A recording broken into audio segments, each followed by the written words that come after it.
반갑습니다, 여러분. 김영석 목사입니다. 오늘 여러분들과 함께 생각해 볼 주제는 신앙이 성장해서 겸손해지면 마음속에 질투심이 없어질까요? 입니다. 이 질문에 대한 저의 대답, 질투심이 왜 안 생기겠습니까? 질투심은 항상 우리의 마음속에 있지요. 저의 개인적인 얘기를 좀 해보자면 제가 얼마 전에 이사를 했습니다. 이사를 하면서 상현동에서 살고 싶지 않았어요. 거의 20년 가까이 상현동에서 살고 있었는데 상현동 말고 다른 곳으로 이사를 하고 싶었습니다. 그래서 굉장히 열심히 많이 알아봤죠.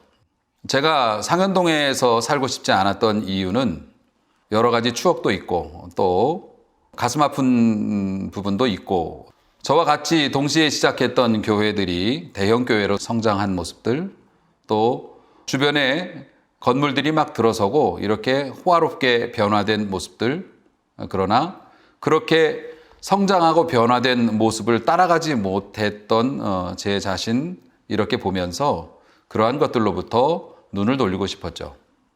그런데 하나님의 섭리인지 뜻인지 상현동을 벗어나고자 하는 저의 소망은 이루어지지 못했고 또 상현동 한복판에 하나님께서 다시 거처를 주셨습니다.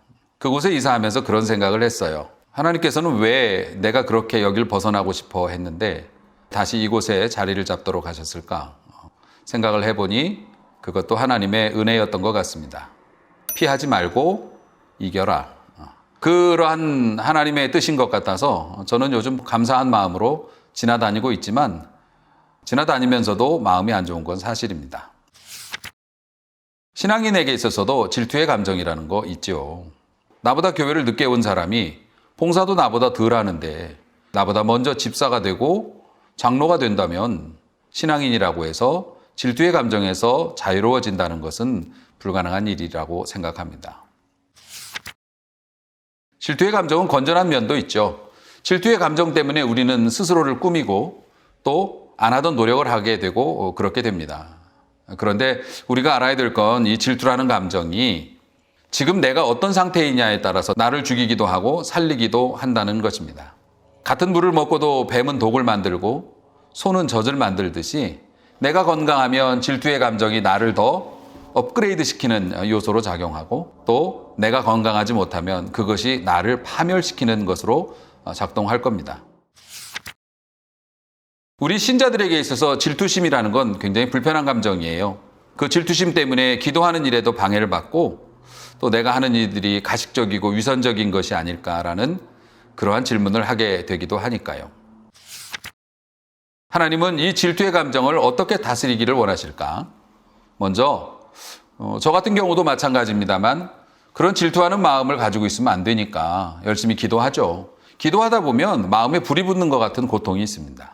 그러나 그 고통의 시간이 지나면 하나님께서 마음을 정돈하게 하시고 또 피할 길도 내주시고 할 때 내가 스스로 신앙적으로 한 단계 더 성장했다는 것을 느끼고 그런 느낌 속에서 하나님이 영광 받으셨다는 것을 깨닫게 되더라고요.